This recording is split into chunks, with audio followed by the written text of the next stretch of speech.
Jamaah pasukan zikir yang dimuliakan oleh Allah Subhanahu wa taala.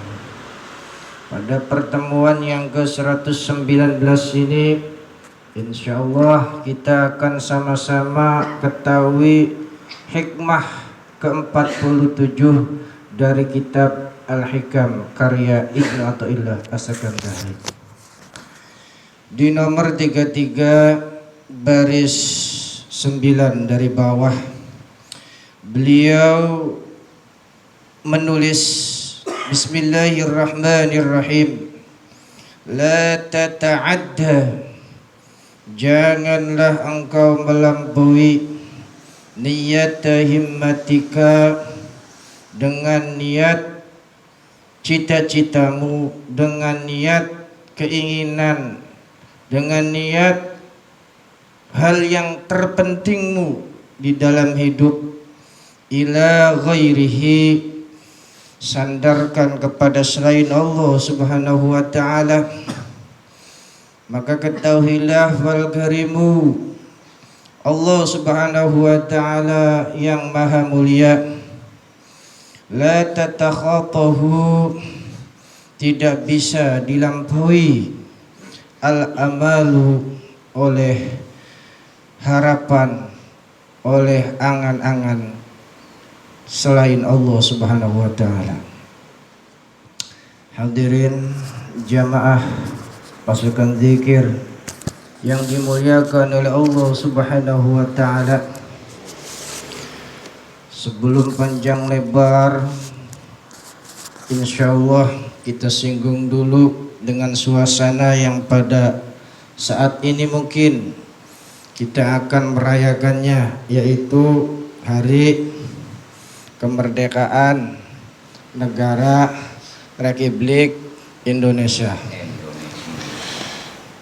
Jadi hari kemerdekaan ini patut juga kita soroti, karena mau gak mau bukti cinta kita kepada negara kita, bukti bahwasanya kita orang yang bangga dengan negaranya, yakni negara Indonesia. Kita syukuri 80 tahun, ya, insyaallah nanti akan dirayakan. Setua beli kerasa. Persoalannya, hari kemerdekaan itu yang penting kita isi, ya, dengan sesuatu apa di dalamnya. Tahun kemarin sudah dikatakan bahwasanya kalau kita orang-orang tasawuf, merdekanya seseorang itu ya bukan merdeka dari penjajah, tapi merdekanya kita seorang hamba yang sejati, yaitu merdeka dari jajahan belenggu nafsu-nafsu yang ada pada diri kita. Kalau sudah terbebas, itulah hakikatnya orang yang merdeka. Kemudian yang namanya kita orang Indonesia, apakah kita bisa menjaga kemerdekaan yang sudah kita raih? Jelas bisa. Dengan apa kita itu bisa menjaga kemerdekaan itu? Satu saja, tumbuhkan dan terapkan paham wasatiyah. Paham di mana di situ kita di dalam menilai, di dalam bersikap kepada segala apapun, baik dari politiknya, ekonominya, sosialnya, terlebih lagi dalam hal agama, terapkan wasatiyah. Artinya apa? Sedang-sedang saja dalam kita memandang sesuatu itu. Enggak terlalu hulu, berlebihan. Nanti kalau berlebihan kacau. Seolah-olah kalau kita memandang misal agama saja, kalau kita berlebihan di dalamnya bisa jadi merendahkan orang lain. Sehingga apa? Nanti timbul lagi perpecahan dan timbul lagi nanti peperangan dan peperangan. Atau di sana kita di dalam hidup menerapkan taksir ataupun lemah. Ya, kita tidak sampai lah ya melakukan hal di mana bisa menjaga daripada keutuhan negara Indonesia. Dengan kata lain, sifat wasatiyah ini sifat yang tidak berlebihan, sifat juga tidak kendor. Kita tidak memegang ataupun kita memilih ke arah kanan, tidak pula kita memilih ke arah kiri. Artinya kita berada di tengah-tengah. Nah, kalau seandainya kita bisa terapkan itu, insya Allah kemerdekaan di Indonesia khususnya akan berjaya dan akan kita terjaga. Karena apa? Tadi kita menerapkan paham wasatiyah. Artinya apa? Sedang-sedang saja. Kabupaten Bandul mangel. Ya, gua kabupaten Bandul. Enteng nyorenak. Nah, makanya yang sedang-sedang saja ya. Nah, itu tentang masalah kemerdekaan Indonesia. Untuk kitabnya apa tadi pengertiannya? La tata'adda niyata himmatika. Kita juga di dalam sebuah spiritual hubungan kita dengan Allah Subhanahu wa taala, ya jangan melampaui juga. Jangan berlebihan. Atau kita melakukan hal-hal yang nantinya berujung pelanggaran dan pelanggaran. Kalau Pak melampaui batasan kita. Nah, makanya di sini oleh Ibnu Athaillah As-Sakandari diingatkan, janganlah kita itu melampaui sehingga nanti kita bisa akan melanggar. Yang dilanggar apa? Niat muliamu, niat dan tujuanmu, hasrat dan harapanmu. Ya, itu yang nanti akan bisa rusak. Artinya niatnya, hasratnya, harapannya, keinginannya, ia itu sandarkan kepada selain Allah.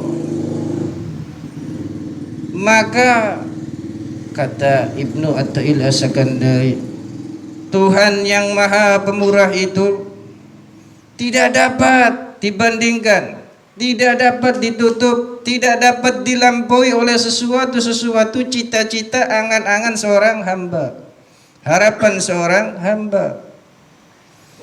Ya, makanya bagi kita yang hidup di dunia ini, apabila berhasil hajatnya, keinginan kita sukses, ataupun mungkin kita tidak meraih cita-cita atau keinginan di dunia ini, jangan sampai putus harapan. Kalau bagi orang yang belum sukses ataupun bagi orang yang sudah berhasil, jangan sampai melampaui batas atau berlebihan sehingga nanti kita akan berbelok arah yang seharusnya kita yakin segala sesuatunya Allah yang menitipkan, Allah yang memberi, nanti berbelok kepada makhluk dan makhluk. Nah, makanya ketika kita berhasil ataupun tidak, jangan kita kemudian ya meminta kepada makhluk Allah, meminta kepada selain Allah Subhanahu wa taala, karena memang ketika kita itu meminta kepada selain Allah berarti telah rusak ubudiyah kita. Bertentangannya dengan kita sebagai makhluknya Allah Subhanahu wa taala. Namun persoalannya apabila makhluk itu jadi perantara kita, bagaimana?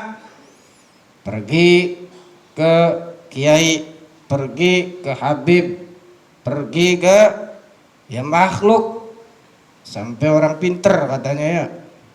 Bila mana kita itu perginya kepada orang-orang yang model seperti itu, ingat supaya kita yakin kepada Allah Subhanahu wa taala ya.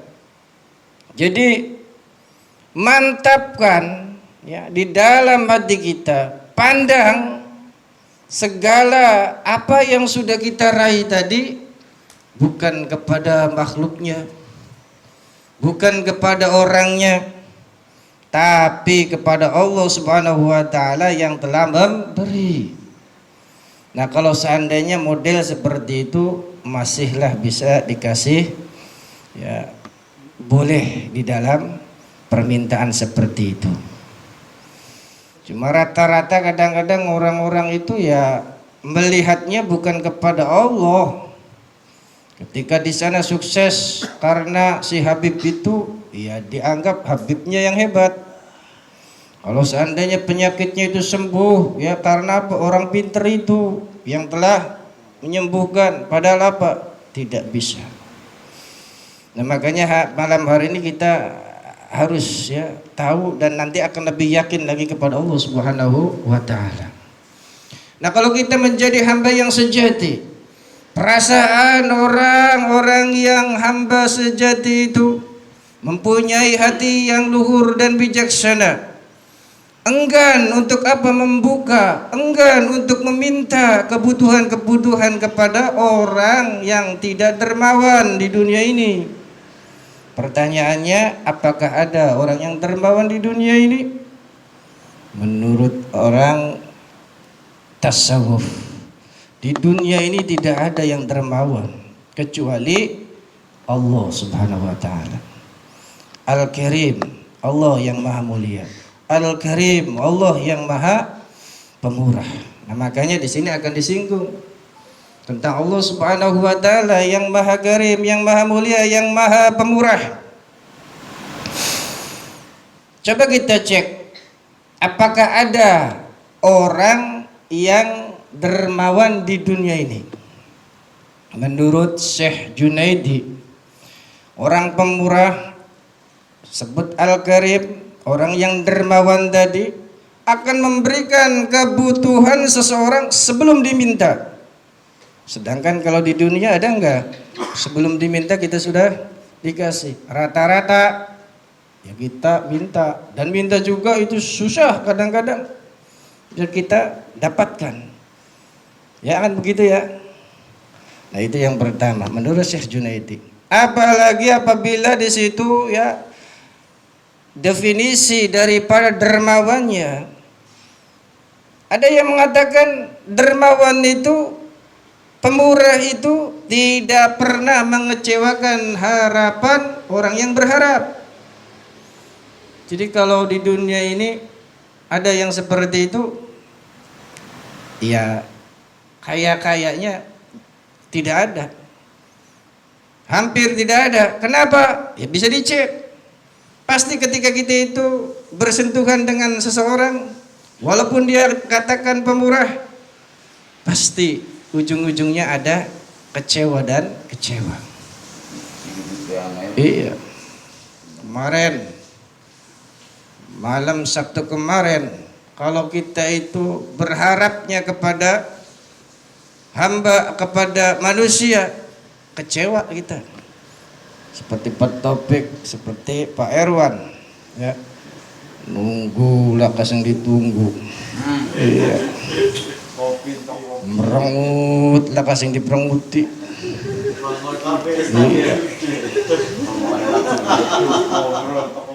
Iya.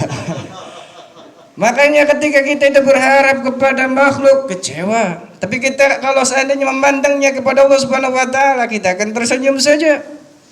Bahkan kita tetap di sana berpikir positif dan akan semangat dan lebih semangat lagi. Nah, gitu. Jadi kalau orang pemurah, ya, orang kirim tidak pernah mengecewakan harapan orang yang berharap. Tapi kalau manusia sering bahkan selalu ya mengecewakan dan mengecewakan. Kemudian juga yang namanya dermawan, yang namanya al-gharim, yang namanya pemurah tadi.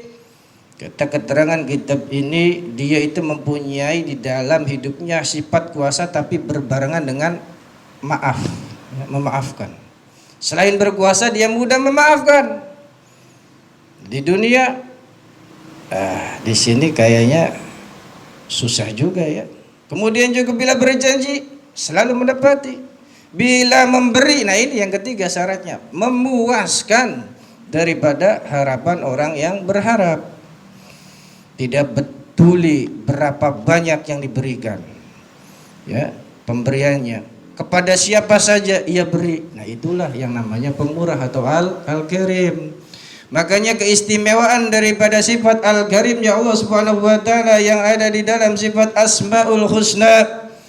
Allah Subhanahu wa taala Al-Karim artinya apa? Maha Pemurah. Allah Al-Karim memberi tanpa diminta. Allah Al-Karim memberi sebelum diminta. Allah Al-Karim tidak pernah mengecewakan harapan-harapan hamba-hambanya. Dan yang paling terpenting ya, Allah Subhanahu wa taala Al-Karim. Ia ya demi kebaikan hambanya, demi kebaikan hamba-hambanya Allah Subhanahu wa taala beri ya dengan sangat bijaksana, beri yang terbaik dengan cara yang paling baik, masanya juga paling sesuai dan paling bermanfaat untuk yang menerima hajatnya. Nah itu ya. Nah makanya apabila kita ya meminta kepada selain Allah, ya artinya kepada makhluk, tidak akan mungkin bisa ya. Nah makanya kita harus yakini hal ini dan penuh keyakinan. Supaya apa sih kita hidup di dunia ini? Jangan kita itu berharap kepada makhluk, karena ketika kita berharap kepada makhluk pasti dia akan kecewa. Nah mungkin itu yang bisa disampaikan ya pada hikmah yang 47. Semoga ada manfaatnya. Wallahu a'lam bishawab.